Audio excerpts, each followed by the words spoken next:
that God dealt with the rebellion. We're going back to the chapter now, Why Was Sin Permitted? First chapter. And let me just say one final word on this. In this book, Patriarchs and Prophets, which is one of two books that Ellen White wrote to sort of give a pastoral introduction to the Old Testament, sort of a pastoral commentary on the Old Testament, so all the way from Genesis down to Malachi. Patriarchs and Prophets, then followed by Prophets and Kings. Ellen White understands something that we sort of know intuitively, and that is that you can't get this whole enterprise of Scripture off the ground until you can give a reasonable, persuasive, and defensible answer to the question of sin. Right? If we cannot give some meaningful answer to the question of sin, to the question of suffering, to the question of death, then you can't really get the whole biblical enterprise off the ground, because the Bible purports to be an answer to the questions of sin and death. Right? And of course, this is one of the preeminent reasons why people today don't believe in the existence of God. They say there's too much suffering, too much pain, too much disease, too much genocide, too much rape, too much chaos. And so how could God allow that? And that's part of what we're going to be talking about today and tomorrow. So, with that in mind, why did God deal with the rebellion the way that he did? First of all, maybe we should say, how did he deal with it? What was his MO? Jim? The first thing I came to that really struck me is the fact that free will is the mode that God uses to govern. Okay, excellent. I'm going to write that down, actually. I really like the way you say that. Do you want to give any more elaboration on that? Okay, why? I'm just going to write why. And you'll understand that to mean, why did God deal with the rebellion the way that he did? And Jim, what you said there, say that for us again, just so I can write it down. Free will is the basis of God's government. Okay, brilliant. Very well communicated. Free will, or you could even say freedom, is the basis. I'll just put ... of God's government. Okay, anybody else want to add to that? Do you want to speak to that? Do you have your own idea? What are you thinking? What's God's MO? Go ahead. In Patriarchs and Prophets 42.4, it says, Satan's rebellion was to be a lesson to the universe through all coming ages, a perpetual testimony to the nature of sin and its terrible results. Okay, good. Okay, so Lesson. okay. Oh, good, excellent. Thank you. Cheers for that. He's dealing with it as a lesson. Okay, very good. Brilliant. Well then. Okay. Excellent. Somebody else. I saw another hand going up. Mina. Well, it's actually found in Patriarchs and Prophets as well. Okay. Bring it. She says that the law of love being the foundation of the government of God, the happiness of all intelligent beings depends upon the perfect accord with its great principles of righteousness. And then it goes on to say that he takes no pleasure in a forced obedience, and to all he grants freedom of will that they may render him voluntary service. Okay. Excellent. So, kind of Like what Jim is saying. Yeah. Freedom. Yeah, I love that. I think his government, his law is all based on the will of love. Okay. Excellent. So we're just going to put down here, God is love, which is the sort of superstructure for the statement that you read there. Okay, very good. We're going to talk a lot about that. Please, JJ. It's a principle, and God doesn't know anything different. I guess it kind of goes with the free will. In order for sin, in order for something bad to exist, there must be the opportunity for love to exist. So he doesn't know any other way. It has to. Okay, that's good. So it's just the nature of the way that things are. If there's going to be the capacity for bad, there has to be the capacity for good. He has to allow it to completely play out. Okay, now that's a great point. That's a great point. That God, his MO, basically the question we're asking is, why did God deal with the rebellion the way that he did? And the language you use there, JJ, is that he said, I'm going to let it play out. Mm-hmm. Now let me ask you this, why? Because if he didn't allow it to play out, specifically how it brings out in Patriarchs and Prophets, the angels would have been serving him out of fear. Yeah, that's exactly right. That's exactly what she says. She says that they would have served God from fear rather than from love. Exactly. Okay, so this is very interesting. I'm just going to write that here, JJ, because I like the way you said that. Let it play Got to get some ink in there. Let it play out. Okay, Eric.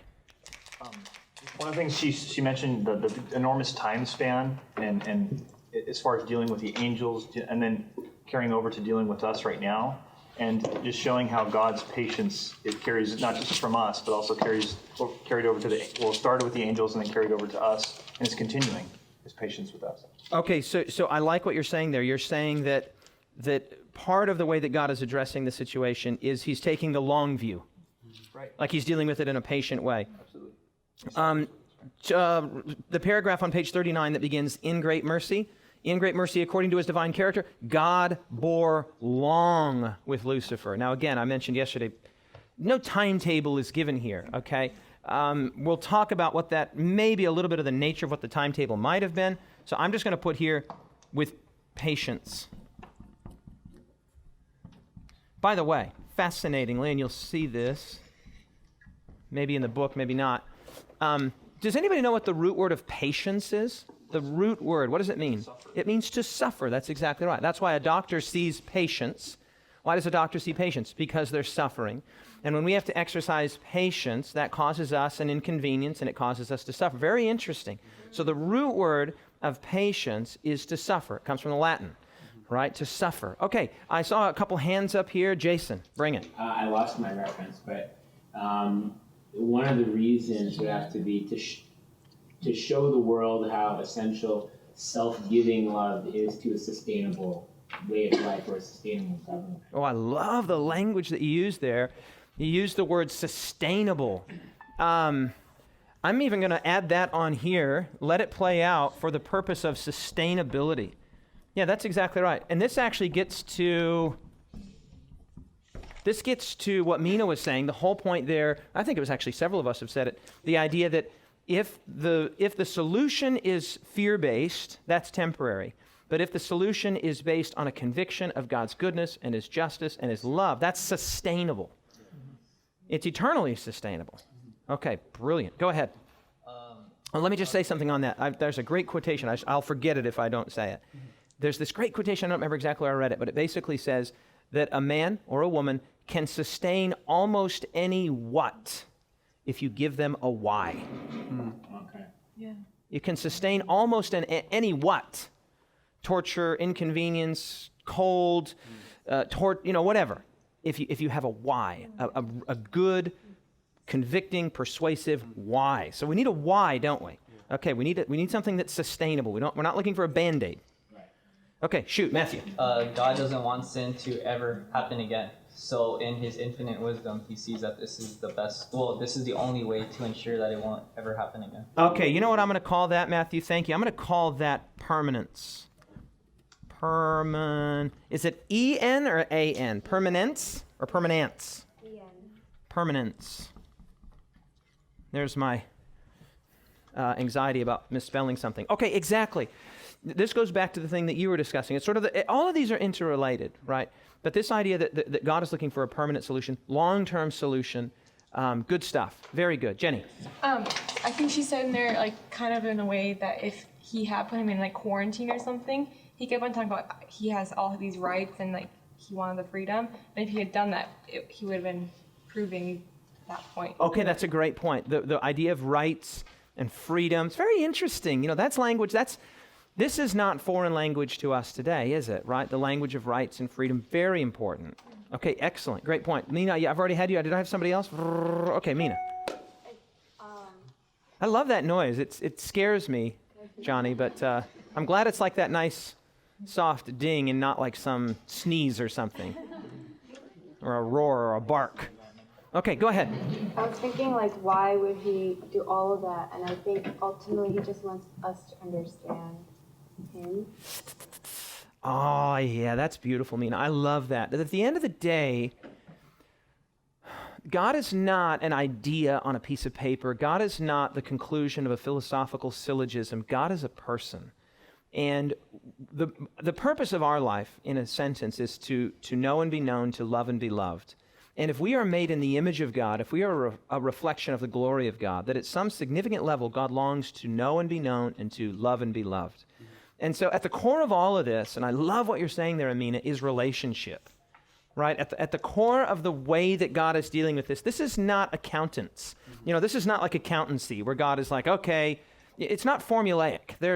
There's trust here, there's love here, there's freedom here, there's permanence, there's this whole idea. Can I go down one more here, Johnny? No problem? Sweet. Okay, I'm going right down here. I don't know if you can see that or not, but in the event that you can't, I'm writing relationship. And it's appropriate probably that this is at the bottom, not because it's the least important, but because it's the foundation of everything else. Okay, that's not an exhaustive answer, but it's the beginnings of a good answer. All right. What we're going to be discussing for part of today and tomorrow is we're going to try and answer an age-old question. And let me just give you a quotation here, well-known quotation from Epicurus, the philosopher, 3rd century BC. So we're going way back, it's almost 2,500 years, right? Some 2,300 years. And this was the question that Epicurus asked. He said, is God willing to prevent evil, but not able? Then he is not omnipotent. That means all-powerful, omnipotent. Is he able but not willing? Then he is malevolent. That means he's a bad guy. Is he both able and willing? Well, then where does evil come from? Then whence cometh evil? Why evil if he's able and willing? And then finally, is he neither able nor willing? Well, then why call him God? See, this is a thorny question, perhaps the thorniest of all questions that can be posed to somebody who claims to believe in an all-good, all-powerful God. Now, let me just say a word about this.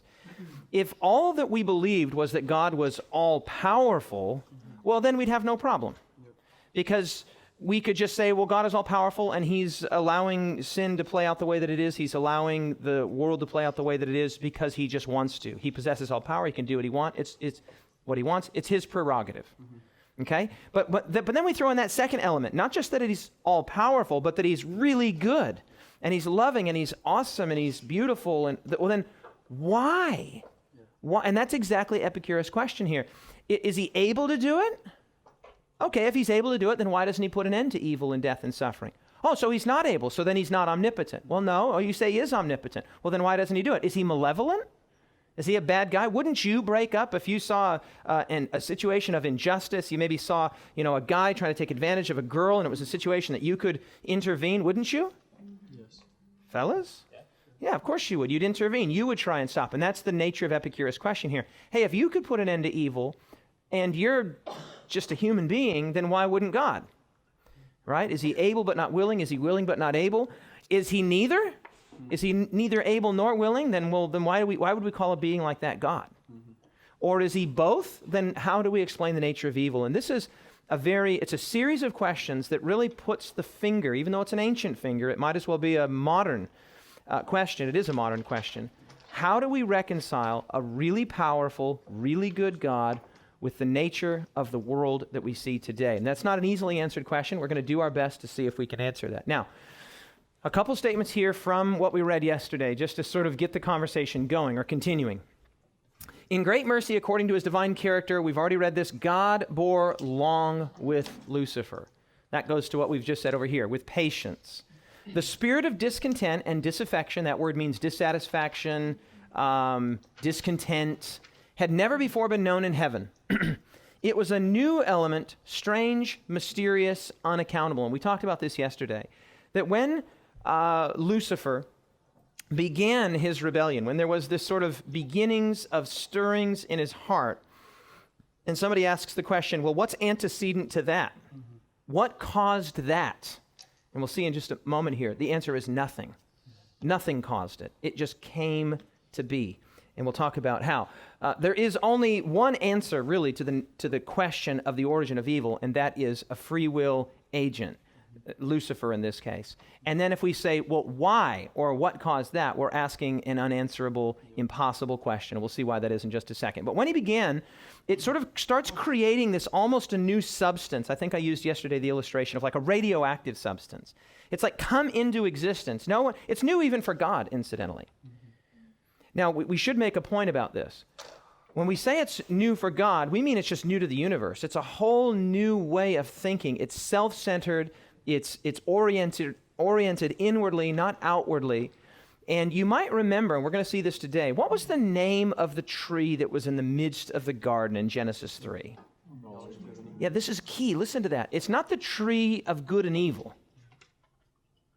It's the tree of the knowledge of good and evil. No one knew experientially what evil was. No one knew experientially what Satan was until there was, what evil was, until there was an initial mover of that way of thinking and that way of doing life. Now, God knew conceptually, philosophically, because he has the resources of omniscience at his disposal.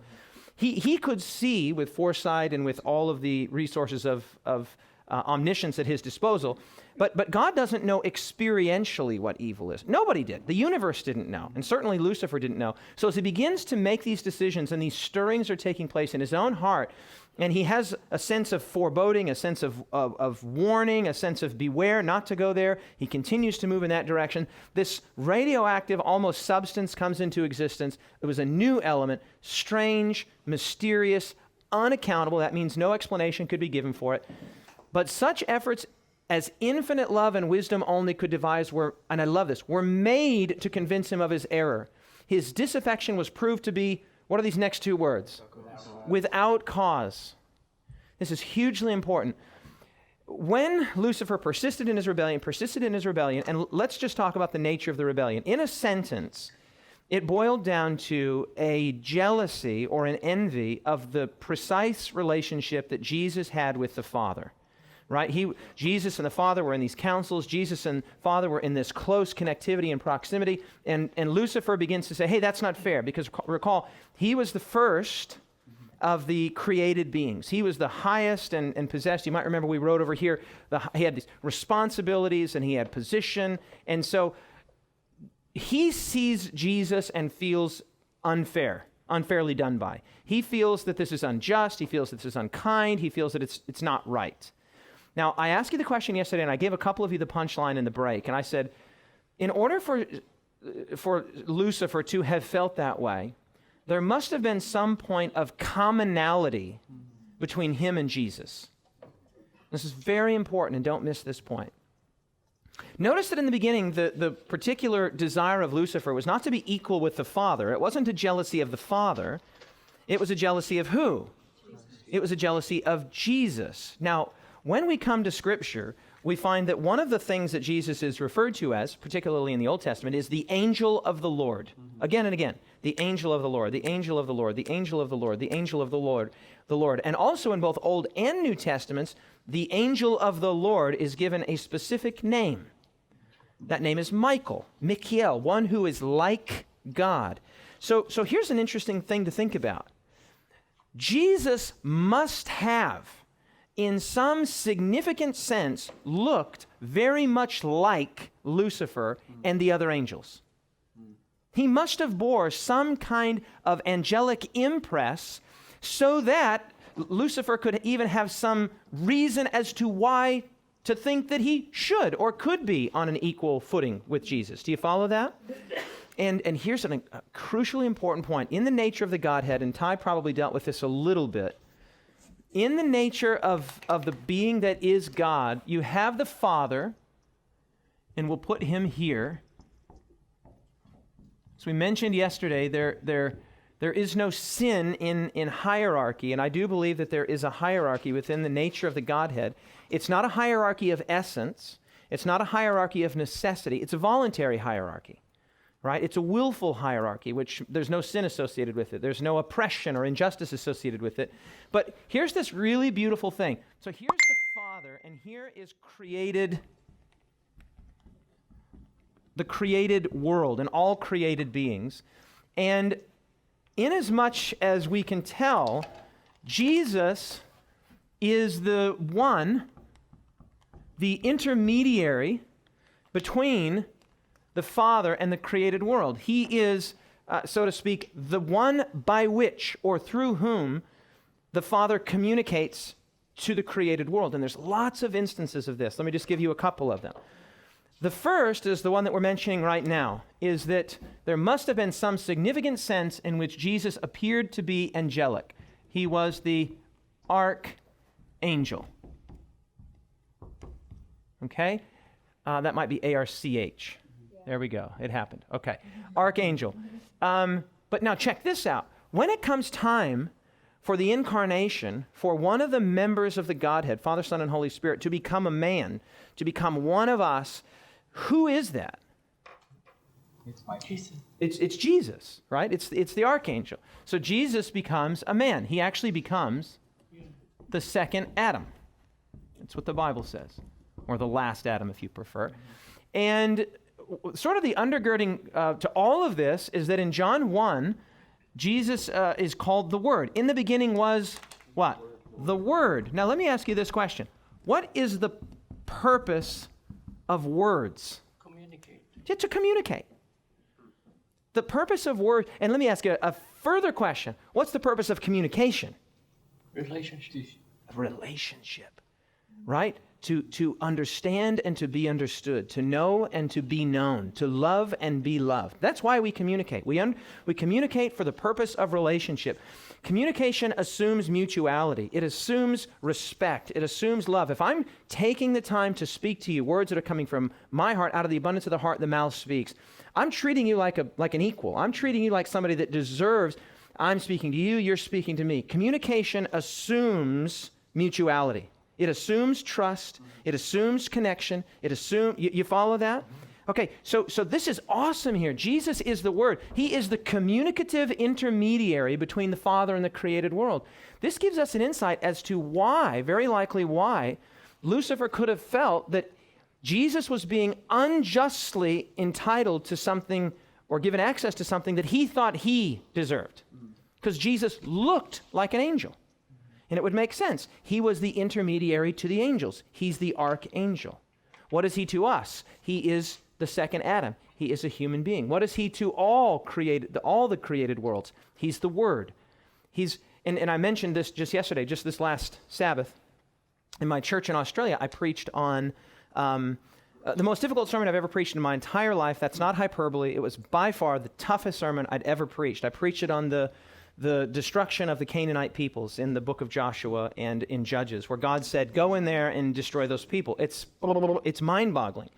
And I spent hours and hours and hours and hours of study. I told the congregation, I've spent 10 years preparing for this one sermon. 10 years preparing for one sermon. And this week, I said, I've spent more than 20 hours to get ready for a single sermon. And to try and reconcile, as impossible as it seems, this picture of a really awesome, really beautiful, amazing God that then says, hey, these people are so corrupt that they need to be destroyed, either dispossessed or destroyed. So anyway, I'm not going to recapitulate that sermon here, but I simply want to say this. This was a key point for me. Joshua, who was a warrior, right?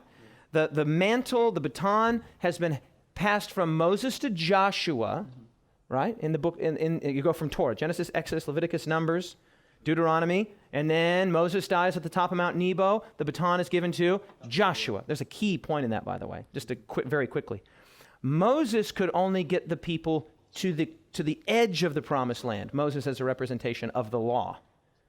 All he could do is get people to the borders of the Canaan land. But Joshua, Yeshua, the deliverer, Christ takes them into the promised land. The law can only get us to the borders of salvation. It's Jesus that takes us into salvation. Woo, come on, stop it now. Okay, so now here's the point. So the baton is handed to Joshua. Joshua takes the baton. He's about ready to go into Canaan. This was the complex thing, difficult thing that I was trying to explain. But check this out. Just before he goes, in Joshua, it's chapter 5, I think, Joshua is praying and he has a vision. He sees something. Does anybody remember what it was that he saw? Just before they took the city of Jericho? Let's just go look at it. Go to Joshua, I think it's 4. Look at this. Joshua, right at the end of Joshua 5. Look at this. 6th book of the Old Testament, Joshua, chapter 5, verse 13. And it came to pass, Joshua 5:13, when Joshua was by Jericho, right, just about ready to commence the conquering of Canaan, that he lifted his eyes and looked, and behold, a man stood opposite him with his sword drawn in his hand. And Joshua went to him and said to him, are you for us or for our adversaries? Now just stop right there. Joshua is a warrior. Joshua has a sword. He's a warrior. He's the one that's been charged with conquering. when he sees in vision, what is he seeing here? He sees a man with a sword. So what would we say? He sees a warrior. And not only that, but his sword is drawn. And Joshua, being a warrior, being a man of battle, understands intuitively. Remember, this was the same Joshua that must have been very brave, because 40 years before he had gone as one of the spies into Canaan, right, to spy out the land. And when they came back and gave the report, Joshua was like, oh yeah, easy breezy. We can take this place. So he's a brave dude. He's a warrior. And so he understands intuitively, drawn sword, but his position must not have looked too aggressive, right? Because rather than just charging him, if he would have felt threatened, he instead inquires, hey, whoa, who are you? And then he asks this fascinating question, are you for us or for them? And the brilliance of this answer. I'm reading New King James. Look at this, verse 14. But he said no. What a strange answer. Are you for us or for them? No. Now some translations say neither. This is giant. Who is this guy who's for neither them or for us, neither the Israelites or the Canaanites? No, but as commander of the army of the Lord, I have now come. This is Jesus. This is Michael, the archangel. Look at this. As commander of the army of the Lord, I have now come. And Joshua fell on his face to the earth and worshipped and said, what does my Lord say to his servant? And the commander of the Lord's army said to Joshua, take your sandal off your foot, for the place where you stand is holy. And Joshua did so. Two things. First of all, the point that I made in my sermon was, God is not against anybody. Can you say amen? Yes. For God so loved the world that he gave his only begotten son. God loves everybody. And so when Joshua asks the question, whose side are you on? God says, I'm on nobody's side. God is they're all my people. God is on the side of truth. God is on the side of love. God is on the side of righteousness and holiness. Of course, we live in a world today where there are people in all kinds of camps. There are Christians that say, hey, God is on our side. And there's Muslims that say, no, hey, God is on our side. And there's this whole large spiritual conflict. And if we were to say to God today, God, whose side are you on? He would say, no. No, I'm not on anybody's side. I'm on everybody's side. I'm pulling for everybody. That's the first point. But the second point I want to make that has to do with what we're talking about here is, how does Jesus appear to a warrior? As a warrior. Jesus appears, and we see this throughout both Old and New Testaments. Jesus appears in various ways. He appears as a pillar of fire and a pillar of cloud. He appears as a shining light in the sanctuary. He appears as a burning bush to Moses, right? Jesus is, the purpose of Jesus in terms of the role of the Godhead is he is the communicative agent. He is the one that establishes communication between the ineffable, inestimable, infinite, eternal God and created beings. Because the chasm between God and created things is an infinite chasm. Maybe we should just spend a moment on that. Just imagine this. Sort of imagine a spectrum of life here. The other day we had a class on evolution. We talked about, all the way down here at the bacteria end of the spectrum. Okay, so we're going to put bacteria right here, okay? And then we'll say that humans, in terms of, neurological development, emotional, moral, whatever, we'll put humans, say, here on the spectrum, okay? So bacteria, and then go through the whole biological realm. Here are humans. Okay, and then we'll just say that, we don't quite know, but I'll just say for purposes of illustration, that angels are, say, here.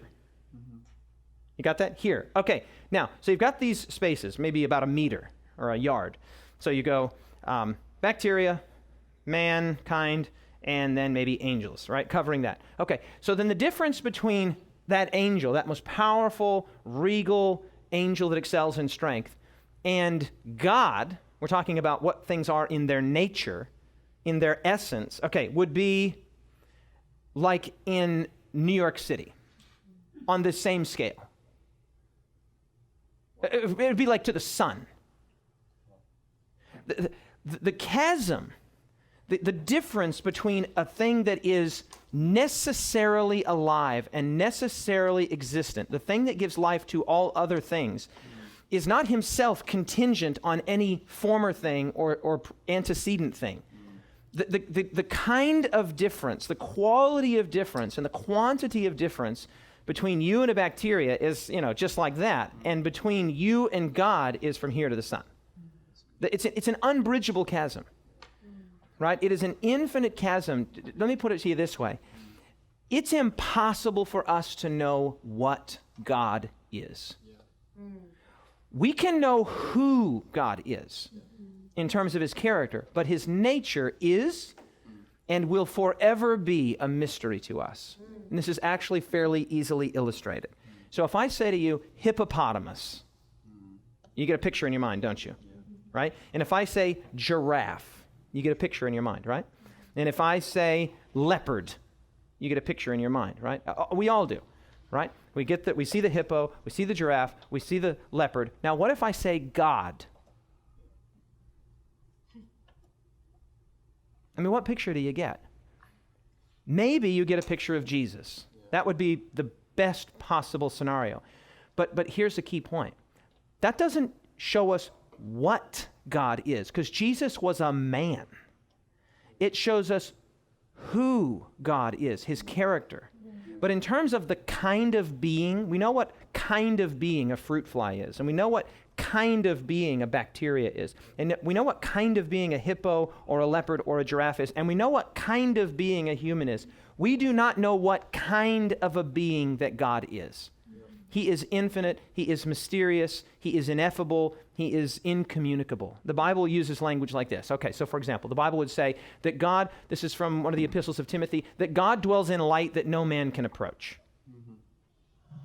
Okay, that's one of the ways. When Moses said to God on top of Mount Sinai, God, show me what you're like. He's like, okay, I'll show you what I'm like on three conditions. What I'm like on three conditions. Number one, I'll put you in the cleft of the rock. Number two, I'll put my hand over you. And number three, you can't see my face. You can only see my back parts. This is all a dramatic way of saying, this is a chasm here. You don't know what you're asking. You don't know. As high as the heavens are above the earth, so are my ways higher than your ways and my thoughts higher than your thoughts. I think it's Isaiah 55, verses 8 and 9. The chasm between the created and the creator is an infinite chasm. You follow that? Okay, so Jesus occupies the space between. Jesus becomes the agent, the communicative intermediary agent to the angels and angel, to mankind, and to all the created beings, the Word.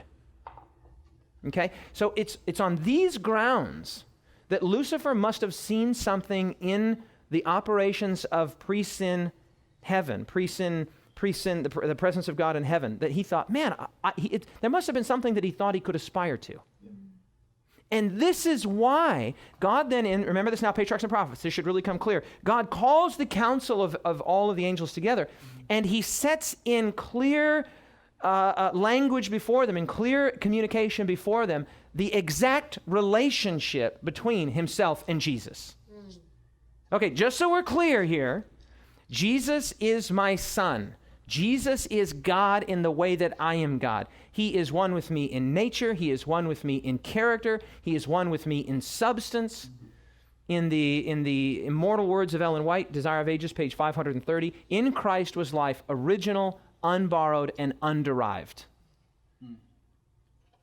He is God. Okay, so this is set out clearly. So now imagine, go back to that chasm. Here's the bacteria, here's the angel, or here's the bacteria, here's the man, and here's Lucifer.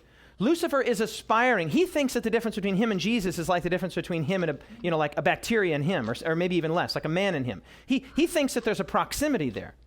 And what God says is no, he's like me. And this is key here. Look at this. His disaffection was proved to be without cause. He was made to see what would be the result of persisting in the revolt. Lucifer was convinced that he was in the wrong. In other words, the evidence was persuasive, intellectually persuasive. He saw that the aspirations to be like Jesus was absurd, that it was indefensible. You follow this? Now, here's where the mystery of iniquity comes from. You would think that if you are intellectually convinced about something, that the natural flow from that, the natural follow-through would be to order your behavior along with what you know to be. What do we call that when people, I guess you can't call it that exactly, but when we believe that one thing is the true thing and the right thing, but our body or our will or our emotions do something else, yeah, we could call that hypocrisy. It's a kind of a form of insanity, right? It's like walking up, as we said yesterday, to the edge of the cliff and knowing intellectually, if I jump off of this because I'm a being made of, blood and bone, this is going to be bad. Unless I have one of those wingsuits and a parachute on or something, it's not going to go well for me here. But then if somebody jumps off anyway, we'd say, man, that guy was crazy. Because he did what he knew was wrong. And if you try to say, why does people do indefensible things? Why do people do crazy things? Why do people do... The answer is, we don't know. There's no rational explanation that can be given. Okay, so here's the key. Watch this. 2 things with no cause. The first is God. God has no cause. God has no... Now you might wonder about this word here, ontological. Comes from ontos, to be, the being, the nature of being. God has no ontological cause. Why not? Because he always has existed. There was never a time when God wasn't. Right? And just very, very quickly, I'll give you a little philosophical argument for this. Not that you need it, but I just love it, so I'm going to share it with you anyway. Basically, if we ask why anything happened, why did David Asscherick come to class today? We can begin, if we ask that question, why did David Asscherick come to class today? Well, he's an instructor at Arise. Why is he an instructor at Arise? Well, because this was a school that he helped to found, 13 years ago. Why did he? And now we start going back and we answer each of the whys. And this is what's called a regress of causation. Oh, well, why did that happen? Okay. And why did that happen? And why did that happen? And okay, this is a regress of causation. You see what we're doing? We're going back. You can do it for anything. And you can even do it like, where did Matthew come from? Well, Matthew came from his parents. Well, where did Matthew's parents come? Matthew's parents came from his parents. Okay, well, where did Matthew's parents' parents come from? You see what's happening? This is called a regressive causation. You follow this? Okay, so we're going back and we're asking, well, why did that? And why did that? If you follow that regressive causation back, this is key here, you will have to come philosophically necessarily to an original uncaused cause that was the creator and the initiator of all subsequent causes. In other words, let me say it to you this way. You cannot have an infinite regressive causation. This is fairly easily illustrated. If I say to you, count to 10, you can do that. 1, 2, 3, 4, 5, 6, 7, 8, 9, 10. If I say to you, count to 100, you could do that. 1 to 100. It's elementary. If you can count to 10, you can count to any finite number given enough time. Right? So if I say count to 1,000,000, you could count to 1,000,000 if you had enough time to do it. If I say count to 100 million, you could do that. But if I say count to infinity, you couldn't do that, right? Because definitionally, an infinity cannot be traversed. Because just when you came through what you thought was infinity, there would still be an infinity beyond, right? So the way that we say that is that an infinity, a true infinity, cannot be traversed or moved through. You follow this? Now, let me sort of show you the difference between an actual infinity and then a theoretical infinity. Okay, so between my hands here is, we'll do it like this. We'll say there's a yard of space or a meter of space between my 2 fingers. Okay, so there's not an infinite amount of distance between my 2 fingers, but there is an infinite number of dimensionless points between my 2 fingers, and this is easily illustrated.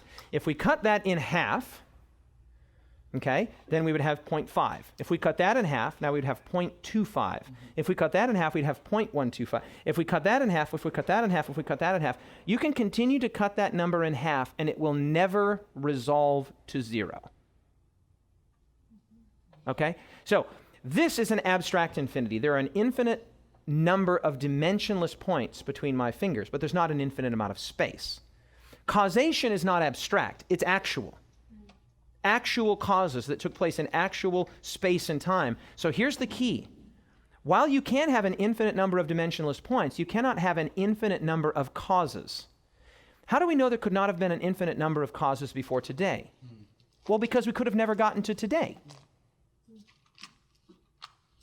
Whatever the number of causes before today that created this situation, that number has to have been a finite number, or we could have never moved through that chain of causation to get to this moment. You follow this?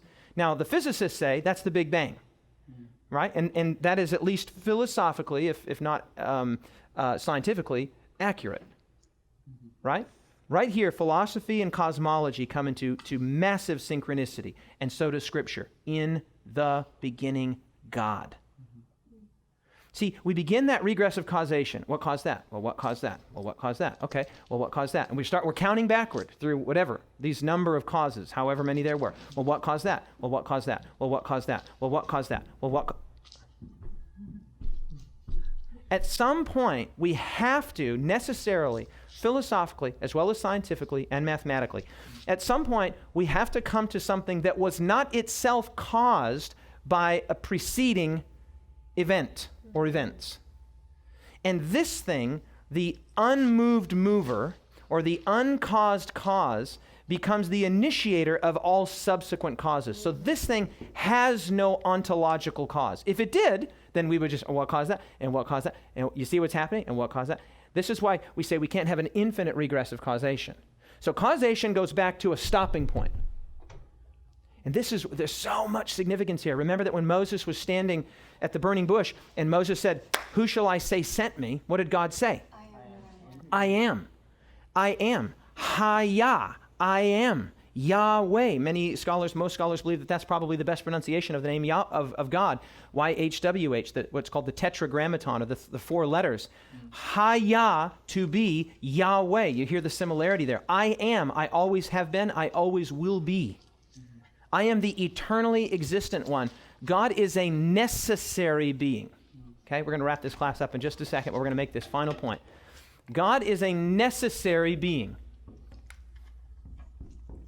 His non-existence is not possible. He's a necessary being. Creation are what are called contingent beings. Our non-existence is possible and even likely. For example, where was David Asscherick on August 6, 1954? He wasn't. Because I didn't come into existence, at least I wasn't born until August 16th, 1972. Right? I came into existence about 9 months before that, right? I began to come into existence, but I wasn't born into the world until then. So I'm a contingent being. My life and my existence is dependent on preceding causes. God's existence is not dependent on preceding causes. So God has no ontological cause. You get that? But we just read a second ago that when Lucifer was gathered into that rebellion here, when he was gathered into that congregation, he was convinced that he was in the wrong, and that it was shown that his rebellion, his dissatisfaction, and his discontent was without cause. Okay, now this is key. Sin had no rational or explicable cause. There was an agency cause. The agency cause was Lucifer. He was the agent that initiated sin. But if somebody says, what caused Lucifer? The answer is there was no antecedent cause. Or not antecedent, but precedent cause. There was no precedent. And this is a key point. If there had been something that had been preceding, had come before, had caused Lucifer's rebellion, then that would begin the chain of causation. Okay? But there wasn't. It began with him. Remember, it was new, it was strange, it was startling, it was unaccountable, it was mysterious. It began with him.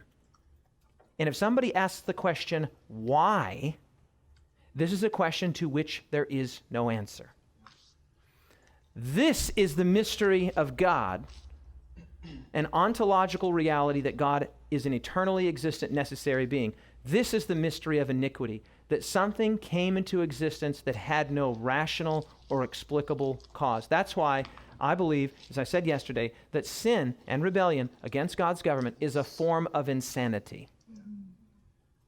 There is no... If sin could be explained, if sin could have been explained, it could be excused.